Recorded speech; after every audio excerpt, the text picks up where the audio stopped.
നീയാണടി വൈജെ അലീനയുടെ സ്വന്തം അമ്മയെന്ന് അങ്ങനെ പൊട്ടിത്തെറിച്ചുകൊണ്ടും ഗതികെട്ടും ബാലചന്ദ്രൻ തുറന്നു പറയുകയാണ്. നീ എന്ന പുച്ഛത്തോടെയും അവജ്ഞയോടെയും ദേഷ്യത്തോടെയും വെറുപ്പോടെയും കാണുന്ന അലീനയുടെ സ്വന്തം അമ്മയാടി നീ എന്ന് പറയുന്നു. അങ്ങനെ ബാലൻ ആ സത്യം തിരിച്ചറിഞ്ഞ ശേഷം തന്റെ മനസ്സിൽ അടക്കി പിടിക്കാൻ കഴിയുന്നില്ല.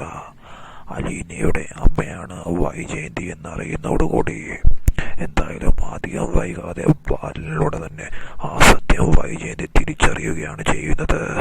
നിനക്ക് വിവാഹത്തിന് മുൻപേ ജനിച്ച നീ ജീവനോടെ ഇപ്പോഴും ഇല്ലെന്ന് കരുതിയ നിന്റെ മകളാണ് അവിടെ നിന്നുള്ള സത്യം ഞാൻ കണ്ടെത്തി. അതിനുള്ള തെളിവുകളും എനിക്ക് കിട്ടി. നിന്റെ മകളാണ് അവളെന്ന് പറയുകയാണ്. നീ ജീവിതത്തിൽ ചെയ്ത ഏക പുണ്യമാണ് നിന്റെ മകൾ എന്ന് പറയുന്നു. അവളെ പോലൊരു മകൾ നിനക്ക് ജനിച്ചത് ഓർത്ത് ഞാൻ അത്ഭുതപ്പെടുന്നു.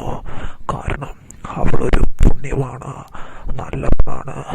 നിന്നെ പോലെയല്ല. നിന്നെ അമ്മയാണെന്നറിഞ്ഞിട്ടും അവൾ നിന്നോടൊരു വാക്ക് പോലും പറഞ്ഞില്ല. അവളുടെ മനസ്സിൽ ആ സത്യം അടക്കി പിടിക്കുകയായിരുന്നു. അവിചാരിതമായാണ് ഞാൻ ആ സത്യം കേട്ടത്, അറിഞ്ഞത്. ഇപ്പോൾ പോലും അവൾ എന്നോടത് പറഞ്ഞിട്ടില്ല. നിന്റെ മകളാടി അവളെന്ന് പറയുകയാണ് പൊട്ടിത്തെറിച്ചുകൊണ്ട്